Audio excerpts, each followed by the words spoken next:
jii pour ñu régler ko il faut ñu toogaat trouver des solutions. Qui est surtout économique également parce que comme li nga wax peut-être accumulation de frustration boobu la ñuy wëyal wala la ñuy gis tey jii ci scène politique bi alors 7 jours Omar Faye campagne bi démarré ñu bëri ñu ngi ñaawlu pour yenn candidats yi absence de programme peut-être bi ñu fësal yow naka nga ko gisee. waaw xam nga nee dafa am élection yi ñaar.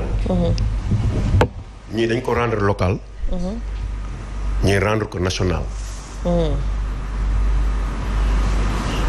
pour ñoom kii premier tour la pour ñenn ñi kii sous forme d'avertissement la ñii sous forme de consolidation de leur pouvoir ñun ñëpp ku ci ne wax nga ko mais ce que j'apprécie c'est aujourd'hui ce débat-là que nous sommes en train de tenir. Voilà ce que le Sénégal a besoin kii proposé kii wax li ma fi def que les autres apprécient. Voilà ce qu'on attend. On n'a pas besoin d'injures ni d'insulter les gens. C'est ce que le peuple a besoin. Et c'est ce que vous êtes en train de montrer aujourd'hui. Je les ai suivis tous. Du début jusqu'à présent. Diouf Sarr est là. Il est en train de battre campagne. Il n'a insulté personne et il fait ses propositions au Dakarois. Il def ay caravanes nee na même avant may signer charte bi déjà man ci jàmm lay dox. yooyu mooy li nga xamante ni moom la réew mi bëgg. Dakar waaye voilà ce que je vous propose. di ko wax ku nekk ak domaine ba nga ne mu toog di expliquer loolu bu amee jàmm na ñooy donc noonu ñuy campagne noonu on apprécie ak quelle que soit la position des uns et des autres voilà ce que les gens ont besoin soxlawuñu violence di dem di fekk ay nit fi di fekk ñu koy campagne wala kuy wax nga ñëw di sànni xeer wala def leen def proposition ku nekk yor xam ne kii nii la proposé ku nekk lire bu la doyee nga voté bu la doyul nga bañ a voté def campagne soo am comme ni ko sawaay waxee léegi il est en train de montrer ce qu'elle a fait depuis le début à nos jours. Il revient maintenant aux Dakarois d'apprécier. Mais au moins vous avez rendu les élections locales. ñan ñoo ko rendre. ñoom ñii que ça soit Soham que ça soit Diouf Sarr. ñan ñooy def le contraire je veux dire. non y a d'autres ki nga xamante ne da ngay def campagne électorale Dakar fële nga ne Macky Sall def fi dara alors que c'est pas national. non c'est-à-dire que tu peux rendre ça national nag waxuñu la bu ko def mais na nga xam ne aussi booy wax loolu di nga xam ne élection yi maire bi ngay waxal li mu def ak yow li ñuy proposer ñun loolu lañ soxla. bu ñu waxagum kële bu jotee dinañu lijjanti bosam mais tey c'est des élections locales. dites-nous ce que tu as comme programme. mais comme ni ko par exemple Mame Mbaye Niang di defee noonu naan lii Diouf Sarr defu ko fi Macky Sall la ko def ça ne nous intéresse pas yooyu ça va venir mais ça ne nous intéresse pas il faut pas qu'on oriente les gens ailleurs même s'ils ont des querelles politiques vous réglez ça ailleurs mais tey ci élection loolu laa nekk c'est du sérieux c'est à tous les niveaux nit ñi ku nekk mooy xaar à ce que nga def leen ay propositions wax leen loo bëgg a def moo tax tey le débat là c'est important tey yéen a ngi koy def Soham elle a réalisé tey dégg nga mon frère Mbow ce qu'il a dit et logique avec lui-même.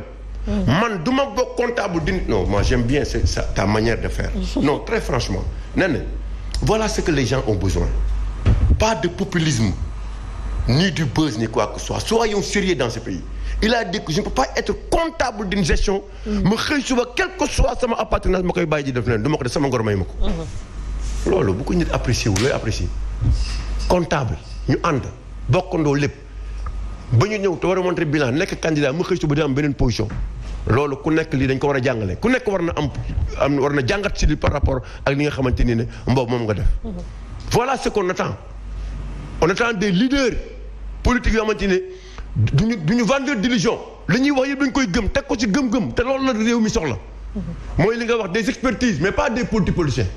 C'est pourquoi j'ai apprécié la campagne qui est en train d'être battue aujourd'hui au niveau de Dakar et que chacun même du côté de Pape Diop il est en train de battre campagne il est en train de proposer Dakar waaye li ma bëgg a def wax aussi li ma bëggoon def c'est ça.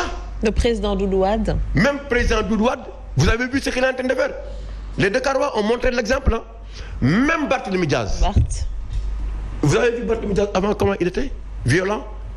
Depuis le début jusqu'à présent tu as vu maintenant le comportement de Barthélémy Diaz moo tax gis nga ñun critiqué wuñu pour naan lii fii la def mobilisation ma ne ko bu ko defati fii nee na du dëgg.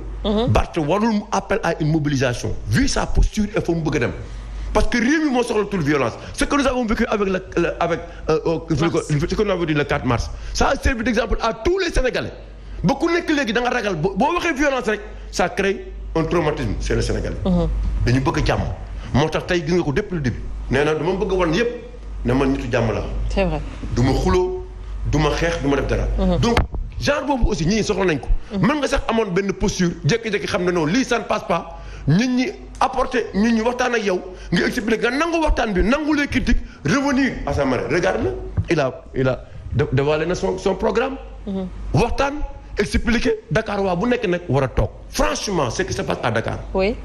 jusqu'à présent les gens ont apprécié et ça dafa war def tache d'huile partout de ce qui se passe au niveau des autres régions. C'est important parce que même violence bi ñuy wax quelque peu c'est fenn la rek mais même au niveau de Casamance tu as vu ce qui se passe chacun est en train de battre campagne sans violence du ñàkk nag.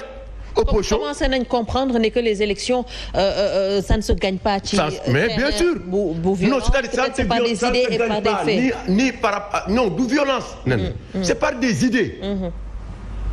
très bien loolu la ñu yaakaar xoolal tey c'est normal que kiy diriger il faut nga déngat ko déngat gestion wax expliquer. c'est de bonne guerre mais c'est de bonne guerre mais que ça s'arrête à ça mais pas de la violence dañu war a def ci fu gentleman ku nekk campagne gars yi xam ne ñii ils sont matures. il faut que ñoom wax ñoom soo am lu tax ñu desal 10 millions war ko. et puis waa soo am aussi wax ce qu'ils ont fait Diouf Sarr aussi def ñu proposition voilà ce que je vais faire Barthélémy Dias wax ne voilà ce que je vais faire tant d'autres voilà ce que les gens attendent des leaders qui sont là partout bu ko defee nit ñi dinañ mën a par sérénité jóge seeni kër dem vote ji ñibbi si waat réew mi ku ne am jàmm. voilà en tout cas ce que nous attendons de tous les leaders et à tous les niveaux. Très bien. Maintenant ce sera difficile pour les villes je pense que après kii dina ma ko wax pour la proposition de Diouf Sarr.